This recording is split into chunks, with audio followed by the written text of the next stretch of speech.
ازيكم يا حبايب قلبي؟ وحشتوني جدا جدا.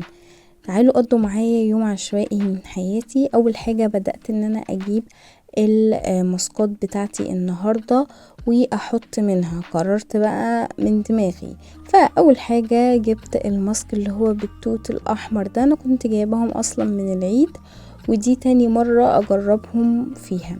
فالماسك ده بقى بيرطب البشرة وبيساعد على نضارتها. اما الماسك اللي هو الابيض التاني اللي بالحليب ده بيرطب البشرة وفي نفس الوقت بيديها، يعني مش بيديها جلو، هو بيبيضها حرفيا.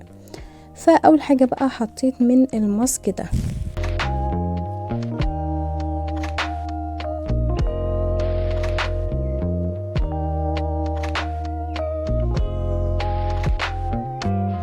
وده كان شكل بشرتي بعد ما نشفت. هنقوم بقى نغسل وشنا ونشوف النتيجة. وبعد ما قبل ما نغسل وشنا هنمسح بقى ايدينا علشان الزيادات اللي كانت من الماسك، عشان انا بحط الماسك بصوابعي. فهنقفل بقى على الماسك الجميل بتاعنا وهنقوم بقى نغسل وشنا عشان نشوف النتيجة. وده بعد ما غسلنا بشرتنا العسولة. ايه رأيكم في النتيجة يا جماعة؟ بجد حسيت بفرق فظيع. انتوا شايفين الفرق طبعا، والجلو باين والنضارة باينة من غير ما اتكلم حرفيا. بعد كده بقى هنحط اللي هو الماسك اللي باللبن العسول ده، بحبه قوي قوي قوي حرفيا والله. يعني هو تحفة، بيبيض البشرة. انا اصلا بشرتي بيضة، فبسبب الكلية جات لي تصبغات من الشمس، وبقى بقت بشرتي عاملة كده، بقت بشرتي قمحوية وهي اصلا بيضة. فمش مشكلة يا جماعة، هنبقى نعمل ان شاء الله في الفيديو الجاي، هنعمل اسكرابات بقى وحاجات كده للبشرة، هنغير جلدنا ان شاء الله. فحطيت بقى الماسك العسول قوي ده. وبعد ما حطينا الماسك العسول بتاعنا هنقفل بقى على حاجتنا زي الشاطرين كده، علشان ما ينفعش نهدر اي حاجة. وبعد كده بقى هنمسح صوابعنا اللذيذة بالقطن اللي انا جبته، اللي ملوش اي 30 لازمة. طبعا كنت جايبه لبشرتي، بس دلوقتي بستخدمه مثلا لو عايزة امسح كاميرا الموبايل، عايزة امسح اي حاجة، حرفيا بمسحه الا وشي ما بمسحش بيه. فدلوقتي بقى يا حلوين هنقوم بقى هنقعد كام دقيقة كده على حسب بقى، وهنشوف النتيجة مع بعض. وهنا بقى كنت بوريكو يعني وهو نشف. او ماي جاش. فهنا بقى كان بعد ما غسلت الماسك اللذيذ، بجد قمر قمر والله. بجد يا جماعة والله في نضارة اهو، يعني الماسكات بتعمل نتيجة. دلوقتي بقى هنحط السكين كير روتين. بعد ما عملنا الماسكات اللذيذة هنبدأ بقى نحط السكين كير روتين. وطبعا انتوا عارفين السكين كير بتوعي وريتها لكم في الفلوجات السابقة، لو انتم مش شفتوها خشوا شوفوها. كمان خشوا شوفوا الفيديو بتاع اللي هو مشترياتي من امازون ومشترياتي من الزقازيق والحاجات دي. هنبدأ بقى نحط المرطب بتاعنا اللذيذ اوي. انا بستخدم اللي هو البنسينول ده، اللي هو التقليد مش الاصلي. وهنا كنت مشغله اغاني مروقه على نفسي، عشان كده يعني بهز دماغي يعني وكده، فما تشغلوش بالكم. فهنبدأ بقى نرطب هذه البشرة التي لا ترطب ابدا. وبعد كده طبعا هحط السيروم بتاعي العسول اللي انتوا عارفينه طبعا، او الناس اصلا اللي متابعاني اصلا وشايفه فيديوهاتي عارفينه، والناس اللي مش متابعاني برضو تخش تتابعني يا جماعه. فهنا بقى كنت بحط السيروم ده حرفيا حرفيا حرفيا. السيروم ده تحفه تحفه، واللي ما جربتهوش فايتها نص عمرها، فجربي.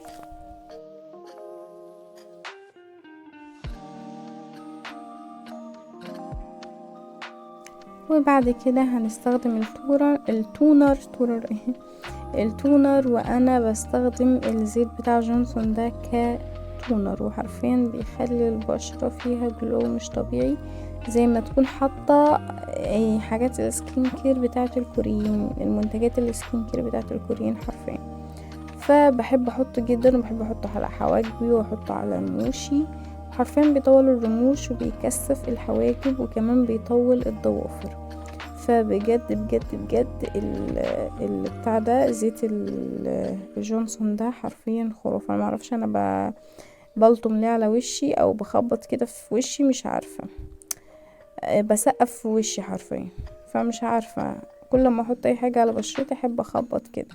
بشوف الكوريين بيعملوا كده فبعمل زيهم.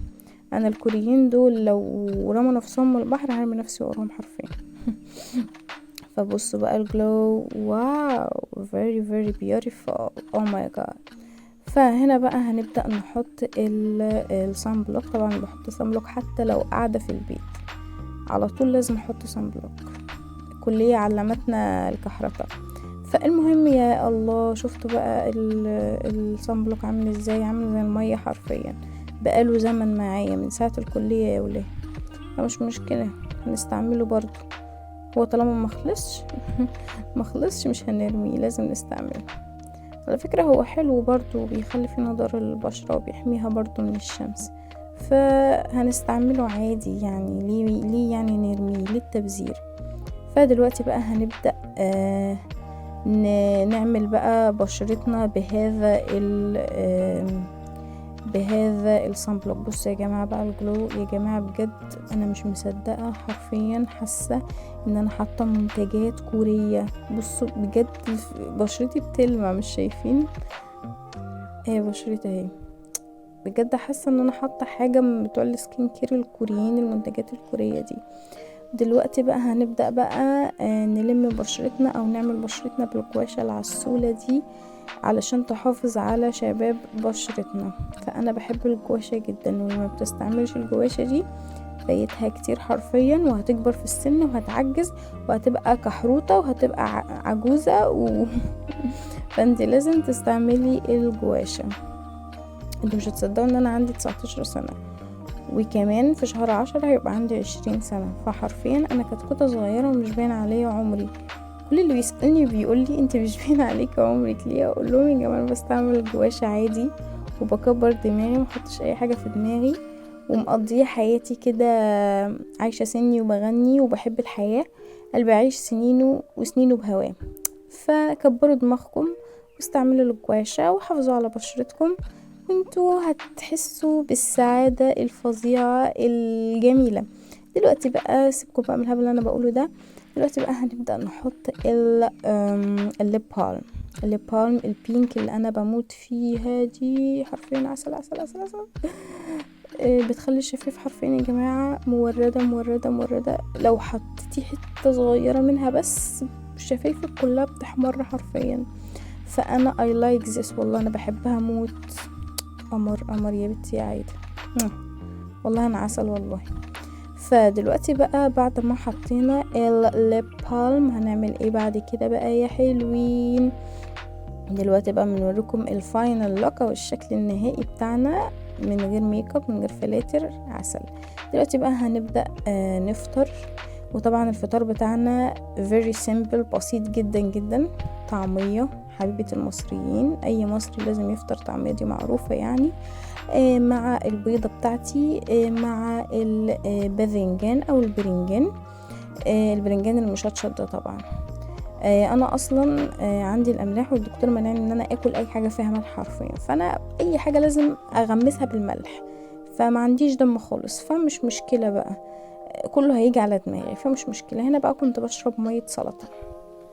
ميه السلطه دي حرفيا يا جماعه خرافه واختراع، واللي اخترعها ده راجل جامد وراجل محترف في المهنه. فانصحكم بميه السلطه يا حبايب قلبي. فهنا بقى كنا بندور على مسلسل علشان نسمعه مع هذا الأكل. وهنا بقى كنت بوريكم الباذنجان، الباذنجان اللذيذ جدا مع الخلطة المشطشطة اللي فيه. حرفيا كنا بنولع، بس مش مشكلة طالما احنا مبسوطين خلاص، مش مشكلة، كده كده هنموت. طبعا كمية تفاؤل مش طبيعية. وعشان انا متفائلة طبعا مية السلطة وقعت على الفرشة بتاعت السرير. فطبعا ماما لو عرفت بالموضوع ده هتعمل مني بطاطس محمرة. فاتمنى ماما ما تشوفش الفيديو ده، ربنا يستر يا جماعة. فدلوقتي بقى كنا بنوريكم بقى ازاي بناكل عشان انتوا يعني مش فاهمة يعني ازاي بناكل. فدلوقتي بقى هنقطع الطعمية مع البتنجانية مع ايه تاني يا بنتي يا عيودة؟ لا، هناخدها بقى في بق واحد، وهناخد حتة بيضاية عسولة، بجد البيضة بتاعتي دي عسولة قوي وكبيرة قوي. وهناخد بقى حتة خياراية، وبعد حتة الخياراية هنعمل ايه؟ هنتفرج على المسلسل بتاع الممثل بوغوم اللي انا بحبه موت، طبعا هيعمل حادثة مش مشكلة. فهنكمل بقى كده بقى، كنا بنكمل فطارنا يا حبايب قلب ام خالد او ام عايدة اي حاجة. دلوقتي بقى في الغدا عملنا الكشري اللذيذ العسول. طيب بعد الكشري بدأنا نتفرج على المسلسل، وانا كنت بموت حرفيا من الضحك من المسلسل ده، من البطل حرفيا.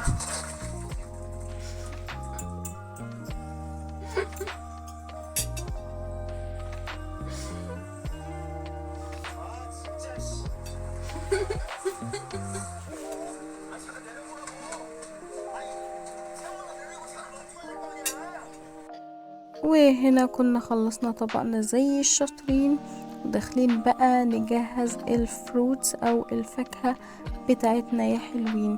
احنا قطعنا الفاكهة بتاعتنا عبارة عن التفاح والموز، قطعنا شوية تفاح مع شوية موز واكلناه، بس ده اللي عملناه.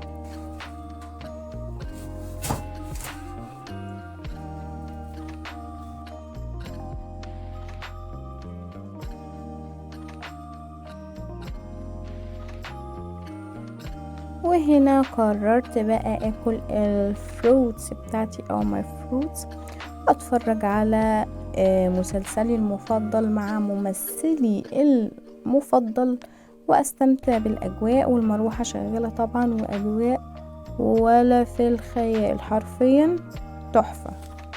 وهنا قررت اخرج لليلة الكريمة، ويا ريتني ما خرجت، انا ما اعرفش انا كنت شاربة ايه، عماله اضحك على الفاضي والمليان واقول ايس كريم ايس كريم، مش عارفه كان في ايه حرفيا. والله مش عارفه كنت بضحك على ايه، كنت مجنونه والله. المهم بقى ان اختي كانت بتصورني عماله تقول لي خلاص عشان انا مش فاضيالك، وانا عماله اضحك، مش عارفه زي ما تكون هي بتقول نكته، عشان هي بقى ولا بتاكل اي حاجه معانا ولا بتعمل اي حاجه، وماسكه الموبايل على طول بتصور. فاللي هو بقيت على نفسي من الضحك والله، مش قادره امسك نفسي من الضحك. وهنا كنا بناكل بقى الفشار، واو. بضحك برضو معرفش فيه ايه. وبكده يكون انتهى الفيديو بتاعنا حلوين. لو عجبكم الفيديو متنسوش تعملوا لايك سبسكرايب للقناه عشان توصل لكم كل الفيديوهات الجديده، واشوفكم في فيديو جديد يا حلوين، وانيو.